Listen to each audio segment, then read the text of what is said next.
Breaking news এইমাত্র বেতন কমিটির প্রধান নাসিমুল গনির নেতৃত্বে পে স্কেল গ্যাজেট প্রধানমন্ত্রীর হাতে তুলে দেন শীঘ্রই গ্যাজেট।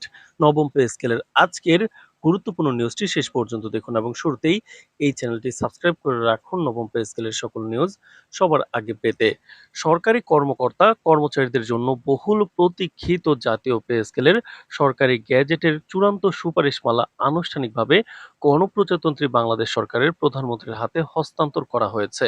আজ এইমাত্র প্রধানমন্ত্রীর কার্যালয়ে আয়োজিত এক বিশেষ ও উচ্চ পর্যায়ের আনুষ্ঠানিকতায় ১৩ সদস্যের জাতীয় বেতন কমিশনের সভাপতি নাসিমুল গনির নেতৃত্বে গঠিত প্রতিনিধি দল প্রধানমন্ত্রীর সঙ্গে সাক্ষাৎ করেন এবং নতুন বেতন কাঠামোর পূর্ণাঙ্গ সুপারিশপত্র তুলে দেন।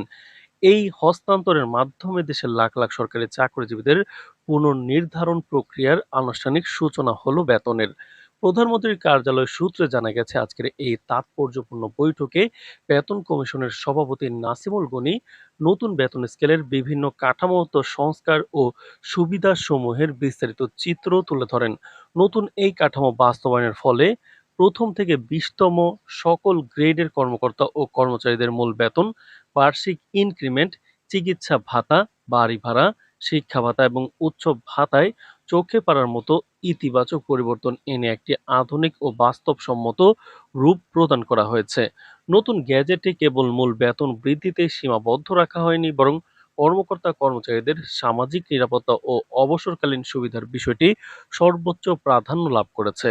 পেনশনারদের জীবনযাত্রার ব্যয় ও শারীরিক চিকিৎসার প্রয়োজনীয়তা বিবেচনা করে পেনশন সুবিধা ও আনুতোষিক হারে একটি বৈপ্লবিক বৃদ্ধি আনা হয়েছে। এছাড়াও কর্মচারীদের খাদ্য নিরাপত্তা জোরদারে নিত্য প্রয়োজনীয় দ্রব্যের ক্ষেত্রে রেশনের পরিধি ও বরাদ্দ বাড়ানো হয়েছে, যাতে বাজার মূল্যের বিরূপ প্রভাব কর্মচারীদের জীবনযাত্রায় না পড়ে।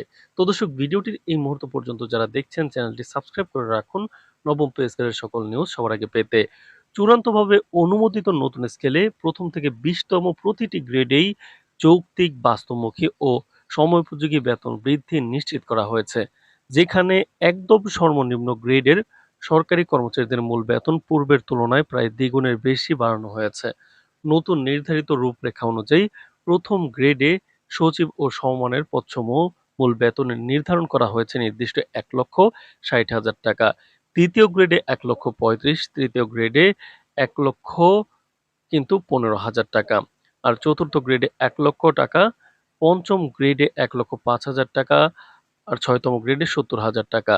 আর অন্যতম ৭তম গ্রেডে কিন্তু ৬০,০০০ টাকা, ৮তম গ্রেডে ৪৮, নবম গ্রেডে ৪৫ এবং ১০ম গ্রেডে ৩৫, আর ১১তম গ্রেডে ২৭, ১২তম গ্রেডে ২৪, ১৩তম গ্রেডে ২২,৫০০, ১৪তম গ্রেডে ২১,০০০, ১৫তম গ্রেডে ২০,০০০ টাকা এবং ১৬তম গ্রেডে বেসিক প্রথমত মূল বেতন ১৯,০০০ টাকা এবং ১৮তম গ্রেডে প্রথমেই কিন্তু ১৮,০০০ টাকা এবং ১৮তম গ্রেডে ১৭,৫০০ টাকা, ১৯তম গ্রেডে ১৭,০০০ টাকা এবং ২০তম গ্রেডে ১৭,০০০ টাকা। অর্থাৎ ১৭,০০০ টাকা থেকে ২৫,০০০ টাকা পর্যন্ত যাবে, আর অন্যদিকে ১৯তম গ্রেডে ১৭ থেকে ২৫,৫০০ পর্যন্ত যাবে। তো দর্শক, প্রত্যেকটাই বেতন শুরু এবং শেষের একটা তালিকা দেওয়া হয়েছে। আমরা মূল বেতনটা জেনেছি। তো দর্শক, নবম পে স্কেলের যে কোনো গুরুত্বপূর্ণ নিউজ পেতে অবশ্যই চ্যানেলটি সাবস্ক্রাইব করে ভিডিওটি কন্টিনিউ করুন। এবারের গ্যাজেটে নিম্ন আয়ের সরকারি কর্মচারীদের জন্য একটি বিশেষ সামাজিক সুরক্ষা বলয় গড়ে তোলার ঘোষণা দেওয়া হয়েছে। গ্যাজেটের নতুন নীতি অনুযায়ী ১১ থেকে ২০ গ্রেডে কর্মরত নিম্ন পদের সকল কর্মচারীর জন্য বিশেষ অগ্রাধিকার ভিত্তিতে ফ্যামিলি কার্ড সুবিধা যুক্ত করা হয়েছে। এই ফ্যামিলি কার্ডের মাধ্যমে কর্মচারীরা অত্যন্ত সুলভ মূল্য ও ভর্তুকি মূল্যে চাল, ডাল, তেল ও অন্যান্য নিত্য প্রয়োজনীয় মৌলিক খাদ্যদ্রব্য ক্রয়ের অন্যান্য সুযোগ পাবেন। প্রতিবেদন গ্রহণকালে প্রধানমন্ত্রী বেতন কমিশনের গঠনমূলক কাজের ভূয়সী প্রশংসা করেন এবং ১৩ সদস্য বিশিষ্ট শক্তিশালী বেতন কমিটিকে স্বল্প সময়ে অত্যন্ত স্বচ্ছ ও প্রজ্ঞাপূর্ণ সুপারিশমালা প্রস্তুত করার জন্য আন্তরিক ধন্যবাদ জ্ঞাপন করেন।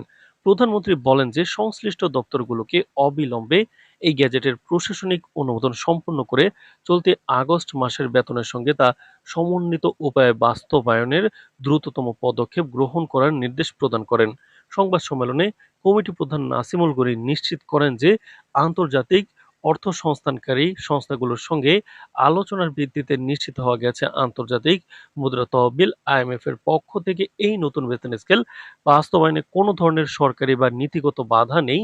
সরকারের নিজস্ব মেধা, অভ্যন্তরীণ রাজস্ব আয় এবং বাজেট ব্যবস্থাপনা কাঠামোর সুষম বন্টনের মাধ্যমে পুরো অর্থ সংস্থানের পরিকল্পনা সম্পূর্ণ করা হয়েছে। তিনি আরো জানান যে সাধারণ চাকরিজীবীদের বহুদিনের দাবি এবং বাজার পরিস্থিতির সঙ্গে সামঞ্জস্য রেখে আগস্ট মাসের বেতন থেকেই এই নতুন পে স্কেলের বর্ধিত ভাতা এবং বেতন কার্যকর হবে। তো দর্শক, নবম পে স্কেলের যে কোনো গুরুত্বপূর্ণ নিউজ পেতে চ্যানেলটি সাবস্ক্রাইব করে রাখুন।